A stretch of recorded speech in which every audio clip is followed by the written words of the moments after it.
welcome to another Awesome Archie mini training session.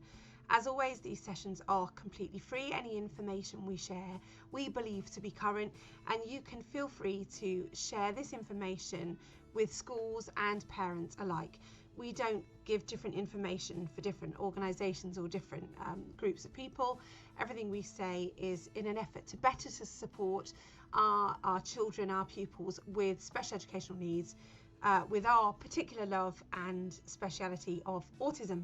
So thank you so much for welcoming us back either into your homes or into your schools.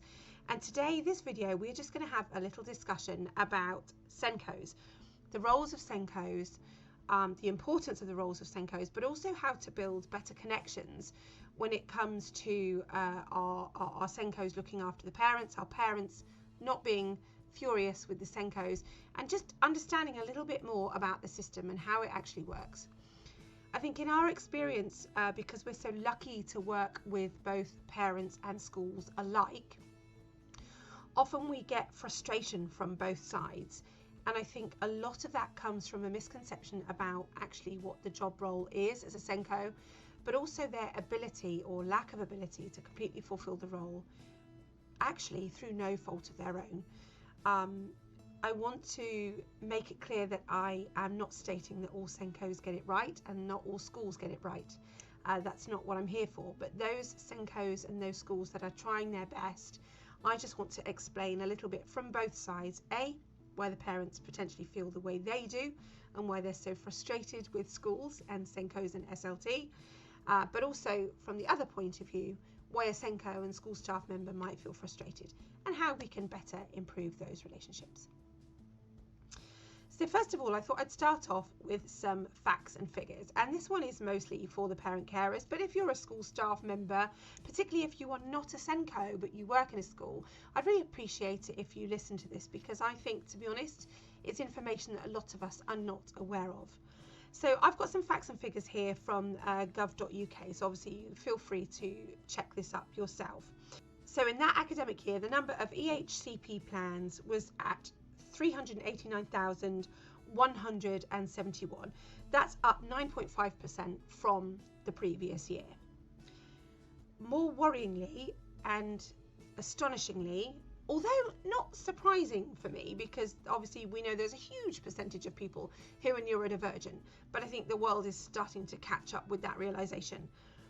In the academic year 2022-23, the SEND support need of children without an EHCP, and that's the important part, the children that have special educational needs, they need that additional support, but they don't have an EHCP, is up to 1,183,384. And that's up by 4.7% from the previous year. Over 1 million children. And that's just the ones that we know of on this government statistic. Over 1 million children in this country have got special educational needs without an EHCP plan. Now, the reason I share this with you is because I think it's important to recognise the impossible task then that so many schools and so many Sencos have in correctly and fully supporting those children when the numbers are so great, but they don't have the financial support or the academic support or the legal support from an EHCP. It's also important I recognise now as a parent carer that this doesn't mean as a parent carer that I'm going to sit back and take the fact that my child is not being supported correctly in silence. I don't think many parent carers are going to do that, because let's face it, when you're a parent, the most important thing in your life is your child. And we as parents are always going to do whatever we can to make sure that our children are better supported. But with lots of parents being unable to actually directly contact SLT, so we're talking the lack of ability to directly contact the head teacher, or the lack of ability to directly contact the deputy head, or in many, many cases, a relationship breakdown of those SLT members, and the parent no longer feels that they want to discuss these things with that person, who's the person that they're going to go to? It's going to be the Senco. They're going to come to the Senco as that kind of buffer for the good, the bad, the ugly. And I've done it so much myself in the past. When my boys were smaller, I admit myself that I would question the ability of Archie's Senco at the time. I would literally say, you know, why are you not doing this job? Why are you not looking after my son? And it's taken years of research and it's taken lots of training for me to recognise that actually Sencos are, for the most part, again, I'm not going to suggest that all Sencos are brilliant at their job, but the ones that I'm lucky enough to know and work with are literally trying their very, very best, but they have very little support, either from SLT, or if they're lucky enough to have the support of SLT, councils are not giving enough support, funding, training, right back up to the government. It's that same old story. Lack of funding. If we had more money, everything would be different. For you parents, what you may not know is that Sencos generally are not a full-time role. A Senco is solely responsible for all of the children within that school who have either an EHCP, a special educational need, or an emotional need. Anything that means that a child requires additional support falls under the umbrella of what the Senco needs to be doing. Here are also some of the job roles. I've written this down to make sure we get this right. So the Senco's job role is to support all of the children with special educational needs, any kind of additional need. They're also responsible for making sure that the parents are satisfied, that the parents are educated, that the parents are happy and fully understanding of what they believe their child's condition or situation to be. They are responsible for managing and advising a whole school budget for that SEND department. So when it comes to the school budget of special educational needs, the SEND department, the Senco is in charge of sorting through all that. They are responsible for maintaining systems and making sure that their record keeping is accurate, is relevant, and easily and quickly accessible. That in itself is not an easy task. They are responsible for organising staff training and for supporting those staff. But at the moment, again, the money, the time, and the education isn't there. Horrifyingly, I was listening to a podcast. It was on Zencast, so thank you for that. And forgive me, I can't think of the name of the lady I was listening to, but I shall put something in the comments below. Well, she was saying that so many head teachers have never ever taken responsibility for the pupils with special educational needs. They don't have a Senco qualification. And even though they've taught a mainstream class where generally the TA is the one who's responsible for kind of, I hate to use the term because it's not correct and I don't want the system to be this way, but babysit those children. It's wrong. It shouldn't be like that.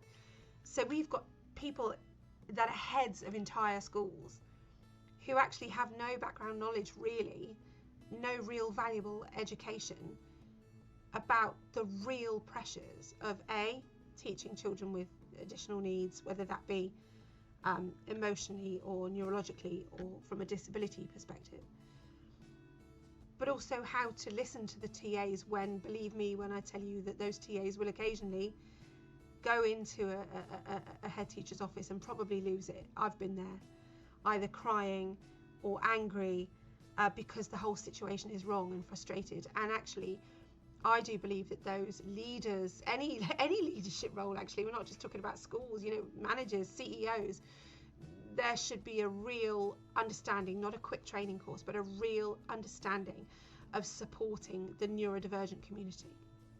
But that just simply isn't there. It's not a necessity. It isn't. You have to be a head teacher, you have to be a qualified teacher, but to get a qualified teaching qualification, you have to have very minimal SEND teacher training, which I find astonishing. It's up to a Senco to develop interventions and strategies to make sure that all of our children are supported. And a recent study that I read on the special educational needs jungle, and actually you can find the actual statistics to this on the National Senco Workload Survey, say that 70% of Sencos responded that they didn't have enough time to do their job properly. 70% said that they felt they couldn't do their job properly. They didn't have the time.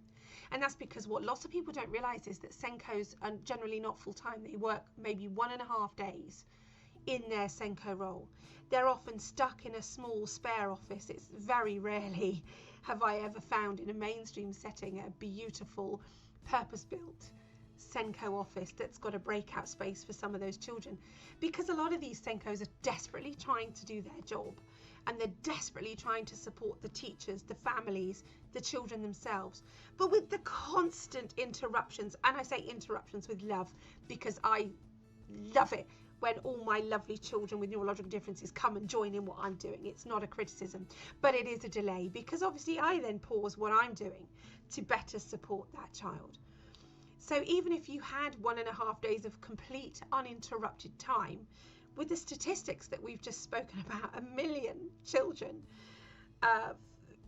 300,000 with already with EHCPs, how can they do their job effectively? Again, I share this because I am always trying to sit kind of in the middle of the fence, because I know how it feels from both sides. And I want to train teachers, I want to train TAs, I want to support schools, because I know that teachers have one of the hardest jobs in the world. As an organisation ourselves, we will always say, please, as parents, do come to us, ask the question. We're really lucky. We talk to so many parents who, a lot of the time, it could be something as simple as a misunderstanding of not really understanding why the school is unable to offer the support that they should do. But also, it's important that we recognise that there are some schools that are breaking the rules, and you're okay to stand up for that. If your child has an EHCP, it is law abiding. These plans have been meticulously, carefully, beautifully laid out to ensure that that particular child has everything within the education system that they need for that time. And if a child's needs cannot be met by that school, which is common, it happens, that's when the school needs to step up and say, actually, we can't meet this need. This child needs to be going to a specialist provision or a education other than school, whatever the parents and schools decide. If this is something you want to look into further, both as a school or as a parent, just please keep a check out on our YouTube channel and our website.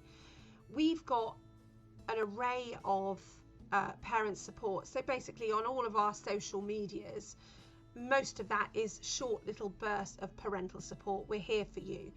If you are a school and you really want to do your best for all of your children, but the money's not there, there is free training on our website, www.awesomearchie.co.uk.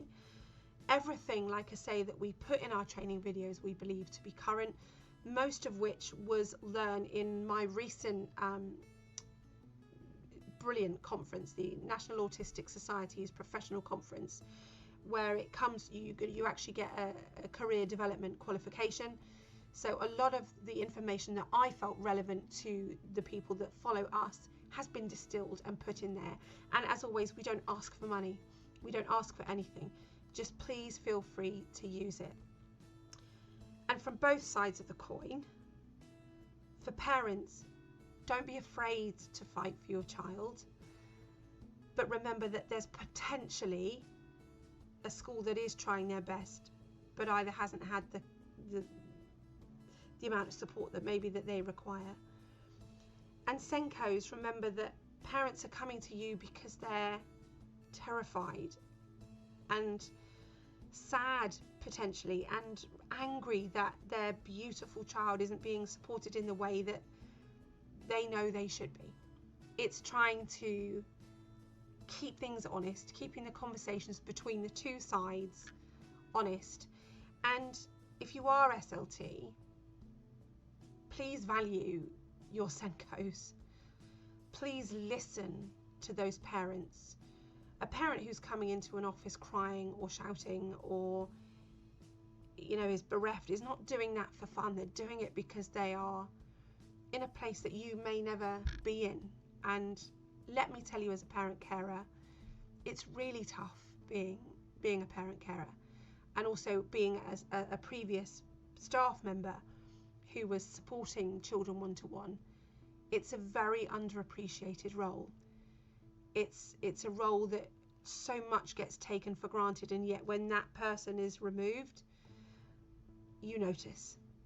So I hope that this video has been helpful. Please contact me in any way, whether it be through socials, through email, and thank you for your time.